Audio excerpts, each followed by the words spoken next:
good, Bucci. On the turf. Now, he seemed to be fine as he motioned for the 10 to be evaluated faster for his concussion protocol test.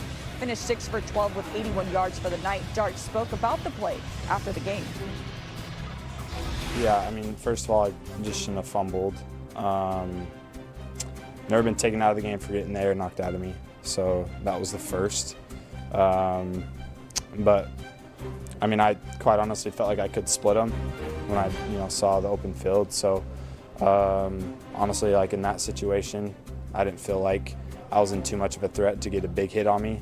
But I think that quite honestly, like just situations based, like if you're going to take a big hit, then yeah, you slide. But I didn't feel like I was in a situation where I was going to take a really big hit. So I felt like I could, kind of extend the play and maybe make something out of it. Just should have held onto the ball.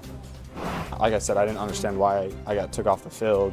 So I was just, I wanted to get back out there and finish the drive. So I just, everybody was kind of just like walking over. I'm like, let's go. I want to get back out there. So, shout out to Jameis for, throwing a touchdown and finishing that last drive that I was in. Quite the necklace.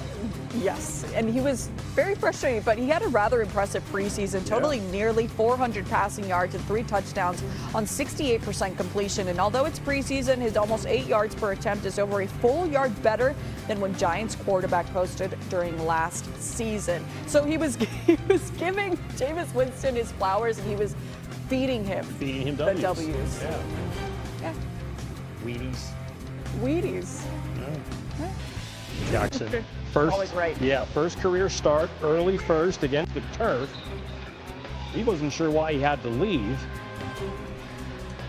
He does leave, falls on his head. There's the coach, and you got to go under the tent. Yeah, that's a common conversation, but hopefully, Dable can talk some sense into it. Yeah, listen to Mom. Love it. Please, slide. Coach talks it. She goes, let's go. I want to play. Wyatt, he loves it. Russell Wilson loves it. Neighbors, Dart's like, man, I should get out there, man. Hey, slide, dude. Just slide. So here it is. This preseason, pretty impressive. Again, he just looks like he can play the part. Giants looking good in their final preseason game, beating the Patriots, and look like they might have a quarterback in the future. Staying here with some preseason football, Steelers-Panthers now. Jalen Ramsey making his first start as a Steeler. There he is. Panthers with the 1st and 20 here. Trevor Etienne. Keep an eye on him. Gets the handoff. Gets hit in the backfield by Jalen Ramsey. However, Ramsey keeps driving Etienne back well after the whistle. A flag is thrown. Unnecessary roughness on Ramsey. Pierre. But look at Derek Harmon. Steelers' first-round draft pick on the defensive line in the backfield gets rolled up, stays down there, be carted off and rolled out with a sprain. 10 to 10, Gucci. Darian Woody was a first-round pick, played 12 years in the league, and is a Super Bowl champ. And speaking of Super Bowl champs, Aaron Rodgers. He won one with the Packers against the Steelers, now in Pittsburgh. Damien, what do the Steelers need to do around Rodgers, not just to make the postseason, but maybe win a playoff game? Yeah, Bucci, I think the biggest position I'm watching is the offensive line. They've invested a lot of young talent in that group, and that group is young. And I think it was, a big deal. Those guys play a lot of snaps this preseason because I think if they'll go as far as this offensive line will go, we know that Aaron Rodgers is 41 years old. He doesn't move like he once did. And I think the offensive line has to be able to create those running lanes and protect Aaron Rodgers, because you don't want your 41-year-old quarterback running for his life back there. If that offensive line can play together, this Pittsburgh Steelers team can have a chance to make some noise in the postseason. And they open up the season at the Jets. That's juicy. From the vet to the rook, some positive flashes shown from Jaxson Dart against New England. Pats seem like they have a lot of holes to plug. All 3 Giant quarterbacks had success. But, Damien, overall with Dart, what have you seen from the Ole Miss product overall this preseason? Well, first of all, Jaxson Dart's aura is just big, strong right now. Like, it just seems like nothing is too big. The biggest thing that I was really watching for was how do his teammates so excited as far as his success and when he makes big plays out there, that's a big telltale sign. Like, these guys are really bought into Jaxson Dart. Look, I don't know how long Russell Wilson's going to be the starter, but man, like, Jaxson Dart's looking like the real deal right now. That's a good point. Teammates know how important the position is, and when they got a guy they think might be the guy. Still upset because Micah Parsons still has no new contract. He also doesn't have Cowboys references on his social media. Parsons removed the profile picture in his X account that showed him in a Dallas Cowboys uniform. He also took the team's name out of his bio. Now his bio says, quote, Penn State 2021 TBD. Jerry Jones spoke earlier about the negotiations. I have agreed to give more money than has ever been given in terms of guaranteed money than anyone ever has as far as a defensive player. I've done that. Now, I am the cat that writes the check. Okay? Now, Mike has got 3 years with the Cowboys left. He's got 3 years. At some point, somebody has to have the say over the other.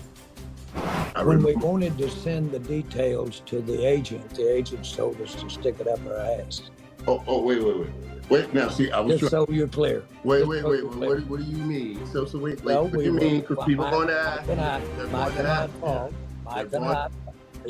I talked, and then we were going to send it over to the agent. And we had our agreements on term, amount, guarantees, everything. We were going to send it over to the agent. And the agent said, don't bother because we've got all that to negotiate. It's developing news from the Cowboys changes minute to minute. Luckily, we have our Damian Woody back with us. Damian, what statement is Micah Parsons making by removing the Cowboys from his social media? Well, I think it just goes to show you where the state of the relationship between Micah Parsons and the Dallas Cowboys. We know this has been a very contentious negotiation, and Jerry Jones has talked about that quote-unquote handshake deal or something to that effect between him and Michael Parsons, and obviously trying to navigate around the agent here. But clearly the player in Michael Parsons is like, this thing is headed in totally wrong direction, and this is one of the ways that players tend to show signs that there's trouble in paradise by removing things from their social media and moving in a different direction. Yeah, and it's interesting nowadays, the kind of messages that can be sent on social media. We know Micah Parsons is very vocal, but in this case, he hasn't been as vocal, but making this kind of statement on his social media. Damon, obviously the Cowboys fans aren't happy to see the saga getting to this point. So who is more to blame for it getting this far in the preseason?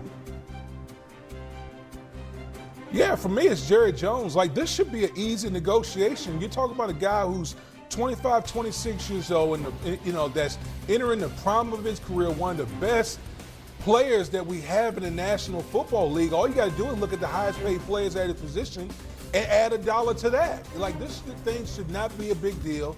We've heard Jerry Jones talk about how he, had a handshake deal to acquire the Dallas Cowboys. But I'm sorry, this is 2025. There's no way that you can circumvent the agent and one of the best agents in David Mulugeta and try to get a deal done with Michael Parsons. And so I'm looking squarely at Jerry Jones like, how this thing is supposed to go. And now we find ourselves in this situation right now. Yeah, and this isn't the first time that it happens. We saw that with CeeDee Lamb, Dak Prescott, and now it's extending here with Micah Parsons. It seems like the only way that Jerry Jones could point at himself. Rams quarterback Matthew Stafford, a 100% participant in practice this week in his return from a back injury. On Monday, he practiced for the first time during training camp after aggravating a disc in his back during the offseason. Lindsay Theory with the report from Rams camp. After participating in a 1-hour, 15-minute practice Thursday, Rams quarterback Matthew Stafford spoke with reporters for the first time